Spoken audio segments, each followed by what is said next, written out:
Since we know for a fact that the size of the Smash Ultimate roster will likely never happen again, everyone will not be here, it's fairly common for people to try and cut the roster in half or something to make it more reasonable, and those are pretty fun, but I thought I would take the exercise in a slightly different direction and whittle it down a piece at a time by grouping them into the numbers of the old Smash games. By which I mean, what if we cut the Ultimate roster down to the size of Smash 4, and then down to the size of Brawl?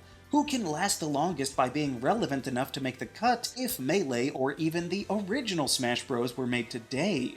How would modern sensibilities and priorities change who they deem worthy of being in this roster versus what we actually got? Starting with Ultimate, obviously, no one is cut because it is the Ultimate roster, so we have 89 different fighters in the game. Some of them are connected to others, and some of them are echoes, but the Smash 4 roster only had 58 characters in total. So that's a whopping 40 characters that we have to cut immediately. So if Smash 4 were made today, who among the Ultimate crowd would be left by the wayside? Well, some obvious ones, I think, are Dr. Mario, Bowser Jr., and Piranha Plant. They're pretty easy cuts from the Mario series. Doc is just a clone character, Bowser Jr. is a pretty horrible representation of his actual abilities, and somehow it's even worse for all of the Koopalings. And as much as I really enjoy playing Piranha Plant, he is clearly the most expendable on the whole roster. The Zelda series would have to drop Young Link and Sheik. The Youngling already has two other Links to overshadow him, and even more pressing is the fact that both of these characters haven't been relevant since the GameCube. So if Smash 4 were made today, they would not be the chosen reps for the Zelda series. I also think Zero Suit Samus would probably not be here since the Switch has focused pretty exclusively on her in the suit, so a modern Smash 4 would not need the extra weight. Also, Lucas is one of the most clear-cut picks to remove in the entire roster. Mother 3 is famously irrelevant, so we don't need a clone from a game that nobody's heard of. But speaking of, I think Wolf would likewise join him. There is literally not a Switch Star Fox game, so 3 characters that are largely the same would be a little too redundant. And no, I will not be cutting all of the Echo Fighters, but I do think some of them would be out, like maybe Dark Pit, Lucina, Chrom, Ken, and Richter. If we're paring it down to Smash 4 levels, I feel like having all of those similar flavors would make the game far too stale. And since we did mention Fire Emblem, Corrin will be gone too, because literally no one cares that they're in the game already. But before we get into the tough calls, some more easy ones are Duck Hunt and Wii Fit Trainer. Those are two outdated characters that don't need to be on equal footing with all of the greats here. They could maybe get away with having stages as their best representation. I think that would be more than fair. And speaking of, I'm cutting 2 of the Miis because unfortunately they do count in the lineup, so I think it would be fine to just have Mii Brawler in this version of 4 and expand it later on. But the last of Ultimate's base roster to be cut is honestly Jigglypuff and Ice Climbers. Like I say, if they made the game fresh today, there is almost no way that this Pink Puff Pokemon would be chosen over so many other popular options. And the Ice Climbers are from one game 40 years ago, which makes them even lower priority than Lucas somehow. So that just leaves the DLC characters, and I will be keeping some of them, but most are honestly expendable. I mean, if they couldn't even make the cut to the base game, they clearly weren't that high a priority, right? I'm kidding. Mostly. So Terry is a pretty obvious one to me, even though I do love his stage the most of any DLC, and Kazuya is in a similar boat, leaning a little too much on his fighting game traits so that he doesn't really stand out from the others. Joker would probably be cut too, because while Persona may be popular, he is not the overall series mascot, and his game is close to a decade old at this point, so it's not the most relevant that we've got. Min Min also unfortunately comes from a game that lacks staying power, so it seems, so she would be out as well, which just leaves the very difficult cut of Sephiroth. I know that he's one of the most popular video game villains ever, and the remakes recently came out, but considering how difficult it is to work with Square Enix rights, I think that we could get away with one Final Fantasy rep. So that leaves these characters left for a modern roster the size of Smash 4, which would be a fun remix of sorts. But what if we had to cut it down even more to Brawl size? Brawl had 39 individual fighters, but some of those are combined in transformations, so it's more like 37,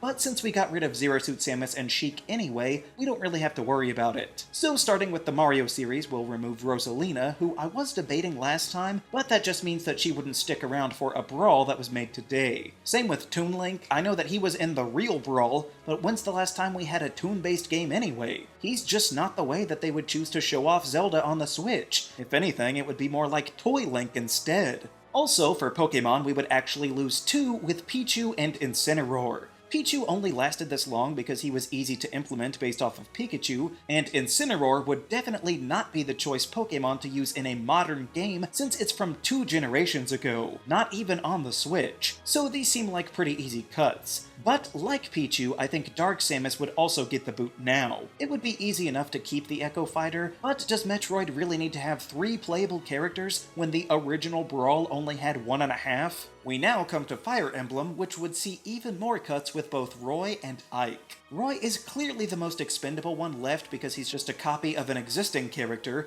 and as much as I love Ike and want to keep him, it doesn't really make sense to pick him from the Wii when we've got so many more recent options that also use more unique attacks beyond just swords. So sorry Ike, we can't rationalize you staying any longer. And not too far off would be Xenoblade, since they're also just anime swordsmen, right guys? Anyway, it's safe to say that Pyra and Mithra would be the most likely ones to go, not only because they're technically freeing up 2 fighter slots, but Shulk is clearly the mascot of the Xenoblade series, even though I much prefer playing as the Aegis Gals. And while we're on cutting back other series, I think a new Brawl could go without Palutena, since after all, the original Brawl did just fine without her as a rep for Kid Icarus, so it could still work here. And that just leaves us to cut out entire franchises from the roster with the rest of the removals, starting with Little Mac. Punch-Out is nowhere close to significant these days, so honestly Mac would be lucky to be introduced as an assist trophy at this point. I would also have to do the same with Simon, Ryu, and Mega Man. Simon was good to keep on as a Castlevania rep, but the original Brawl had less than 20 series represented across the playable roster, so there will have to be some sacrifices. And Simon did still make it to Smash 4, so that's better than he actually got in real life. Ryu wasn't even in the base game of Smash 4, so I think cutting him out of a Brawl-sized game is reasonable. And Mega Man is a great retro pick, but he doesn't really have a lot in the way of current-day relevance. At best, he could probably get a stage somewhere, like how Animal Crossing got a stage in Brawl, without any actual fighters. I feel like that could work for showing off Mega Man and give him the respect that he deserves. Oh, and I should also mention that the Miis are totally gone now. I know that they have huge functionality with all the costumes, but that is 3 whole slots that we did just fine without in the real Brawl. Besides, if you haven't noticed, we're not on the Wii anymore, so Miis are not really synonymous with Nintendo like they once were. That just leaves the final few cuts, starting with Snake. I know that he was in the Brawl version from back in the day, but if it happened right now, I kind of doubt that Konami and Nintendo have that close of a relationship to prioritize this frankly unfitting character in Smash, as he was famously a favor for the creator, but he's been long gone from Metal Gear, so honestly Snake was lucky to get this far. Hero would also be pretty tricky due to the rights, because Dragon Quest is a Square Enix property, and they are notoriously difficult to reach a deal with, so even though Dragon Quest is beloved, and I do appreciate the way that Hero plays, it seems unreasonable to prioritize something so difficult when you could fill out the roster through much less resistant paths. And that all goes double for Sora.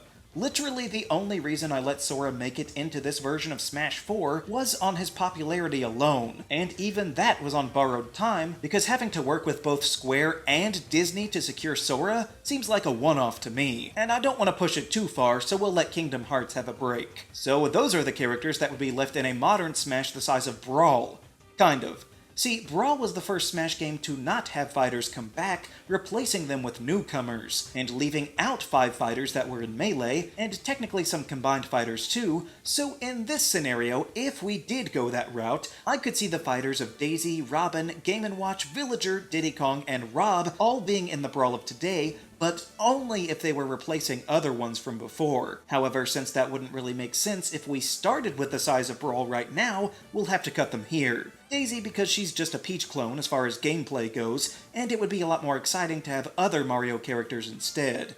As for Diddy Kong, it's nice to have him around, but he's a sidekick and hasn't really seen the spotlight since Diddy Kong Racing, so I think that we've got bigger priorities. And that can go double for Mr. Game & Watch and Rob. These guys are from forever ago, and Rob isn't even a real character and doesn't even have a stage. And I used to hate Mr. Game & Watch, but honestly I've come to appreciate how easy he is to implement into the game, with such limited frame rates on every single move that he does. But they would probably opt for something a bit more popular from at least this century, and if we had to drop one for Sheik or Zero Suit Samus, I think Robin would be on the chopping block. Despite being a unique archetype from Fire Emblem, her game isn't too relevant these days, even if it is the one that saved the series. As for Villager, I know that people will object because Animal Crossing does really deserve its 2 reps, but they are pretty similar in the way that they work, so if we could have more variety in the roster, that would be nice. As for why Villager over Isabelle, well, it's pretty apparent that Isabelle has become the face of Animal Crossing, and it is my firm belief that if New Leaf had come out before Smash on the 3DS, that Isabelle would have been the first Animal Crossing fighter instead of just an assist trophy. Okay, so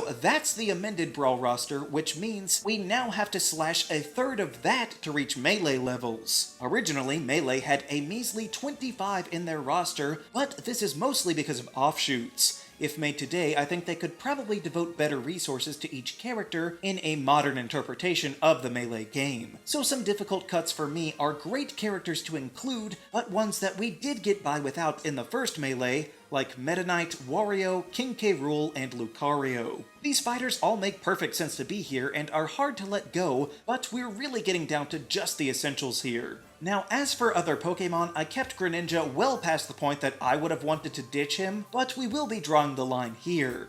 I don't like this guy as a Pokemon or as a Smash fighter, and I know that everyone says that he won the most popular Pokemon ever poll, but the one that people usually cite was a Japanese exclusive poll, and also several years ago at this point, so I don't know if the information checks out that he's actually the most popular Pokemon in the world. That's like saying that Bayonetta really did win the Smash ballot when she only technically won, so Greninja can sit out in Melee. Now, basically the opposite of that is Banjo and Kazooie. I love this duo, and I am so glad that they're in Smash, but my affection for the Bear and the Bird cannot keep them on the roster any longer. With such limited third-party inclusion, it's likely that they wouldn't be able to stick around in this more exclusive list. Now, we've had to make some hard cuts here, but I think Ridley has to go. He's my favorite Ultimate newcomer, but Metroid did just fine with only one fighter for most of Smash history, honestly, so we can leave this evil space pirate out for a while. And this may sound odd, but I'm cutting Falco for Melee too. I know that he kind of defined the game along with Fox, but like I said, we can afford to go for more unique characters instead of so many clones in this version. So sadly, Star Fox not having anything new in the last 10 years does take a toll on their relevance. Ness is an interesting case, because if you had asked me after Smash 4, or even shortly after Ultimate's release, I would have said, go ahead and cut him outright,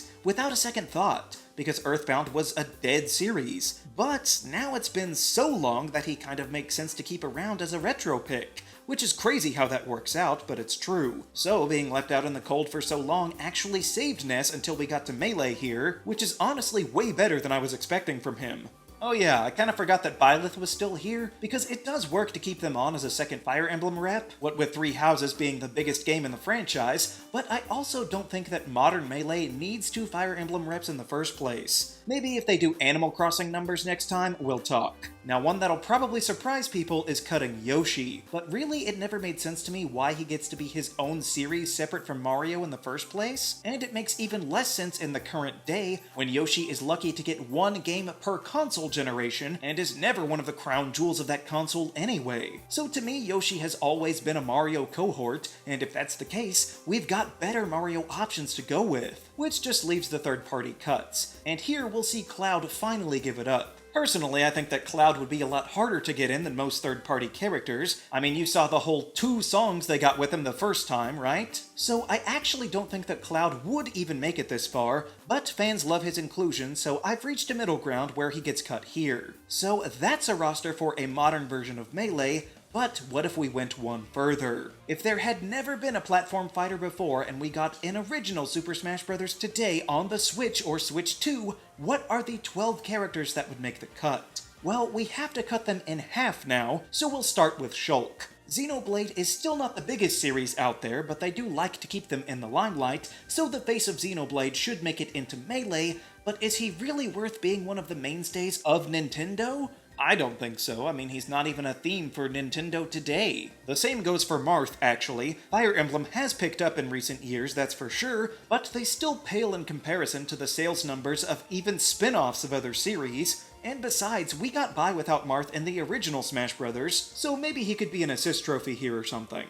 Now personally, I feel like Pit is the new Captain Falcon as far as Smash goes, meaning that he is far more important as a Smash icon than in their own series, and is pretty much guaranteed a spot in every Smash game going forward. That being said, we haven't seen Kid Icarus for over 10 years, and if it had any presence on the Switch at all, I might be able to keep him, but for a modern creation of Smash, Pit will have to lightning chariot on out of here. I think it's also pretty easy to cut Mewtwo at this point, since he didn't make the cut until Melee anyway. As for King Dedede, well, he got to stay longer than he did in real life, so I'm sure he's just grateful to have been upgraded. And before I hit the third parties, I'm gonna cover a controversial one. Fox is not making it any further. I've already made some cuts of the original Smash roster, and Star Fox has clearly been replaced as a heavy hitter by plenty of other series, so as much as I love having Fox's moveset in Smash, I can't justify keeping him on when so many others do a lot more to support Nintendo. Okay, so as far as I'm concerned, Pac-Man is the retro pick. If you're gonna have just one, it's gonna be him. Even elderly citizens who have never played video games still remember those Pac-Man arcade machines. So he deserves to be here, but I'm leaning against having any third parties in a modern-day Smash game, so sadly Pac-Man will have to go, as will Steve. Minecraft is obviously a huge game and known the world over, but maybe we could get away with a Minecraft stage or something just to start out. And of course, that means that Sonic the Hedgehog would have to be cut as well. Now, I will say that if any third party would get in, it would be Sonic, and I could easily see him pulling that off, but we'll just be consistent and say that this is a Nintendo-only project, at least for now. However, we still have a few spots left to go, and this could be tough, but I'm gonna cut Luigi, Peach, Zelda, and Ganondorf. Not that any of these characters lack enough credibility to make the cut, but I feel it's important to prioritize the crossover aspect of Smash by representing different series entirely. I mean, we could go with mostly Mario and Zelda characters, but then it's more of a Mario Kart or an Olympic Games style thing, instead of a celebration of gaming as a whole. The only one that I could be convinced to keep is Zelda, but she wasn't in the original Smash back in the day, so I think that we'll be able to keep them all waiting in the wings for next time. Which just leaves these 12 as a freshly made Smash Bros. Roster if it were created for the modern-day Nintendo landscape. Mario, Link, Kirby, Pikachu, and Donkey Kong are all no-brainers, of course. Samus may have been in discussion a few years ago, but thanks to the Switch, Metroid has seen a huge comeback with both Dread and Prime 4, so she has definitely secured her spot as an important series yet again. However, there are clearly some more modern series here too, because if Smash started out today, you know that they would have to include Splatoon and Animal Crossing. Splatoon came out of the gate strong and has had a persistent presence ever since, clearly being Nintendo's biggest new IP, whereas Animal Crossing has had a more slow burn to become as big as it is now, and there's really no reason to think that it won't continue in the future, necessitating its spot in such a limited lineup of Nintendo's greats. And I've already explained why it's Isabelle, so I don't think anyone will mind. In a similar boat, we have Olimar with the Pikmin series. Not that long ago, I would not have kept Olimar in such high regard, but seeing as how you can play the entire Pikmin franchise 1 through 4 on the Switch, it clearly shows that they are making this series a priority, so Olimar can basically be the weirdo pick like Ness was in the original. We also have Bowser, who I think works much better than a clone of Mario, since we now have the technology to include the most famous villain in all of video games, and I think the Mario franchise easily deserves to keep its 2 slots, but they can actually be different now. And I would say the same about the only other series to have 2 reps, Pokémon. But instead of another pseudo-clone, I'm going to go with Pokémon Trainer. Now, yes, I can hear the objections right now. That's 3 different fighters, you can't count them all as one with such a limited roster. And I get that, but here's the thing. Pokémon Trainer is literally the single best representation of that home series in the entirety of Smash. First of all, they're the only people, no other humans from the Pokemon world are even referenced in the game at all, and the costume splits show off not only player selections at the start of every Pokemon journey, but character customization as well. And the Pokemon themselves show off not just the starters, but their type effectiveness triangle on top of the different stages of evolution for each one. Not to mention, their mechanics of switching actually works, just like in the Pokemon series, reflecting the strategy involved in this RPG as well. So Pokemon Trainer absolutely has to be in Smash going forward. I will die on this hill, and if need be, we will cut 2 of the other characters just to fit them in. I am not even kidding. Now, I will say that it doesn't have to be specifically the Kanto starters. If they wanted to change it up a little bit, the archetype of the 3-in-1 fighter is what's important here. You could use any 3 random Pokemon that you want, even as an excuse to bring back some of the other cut fighter options if you so desired.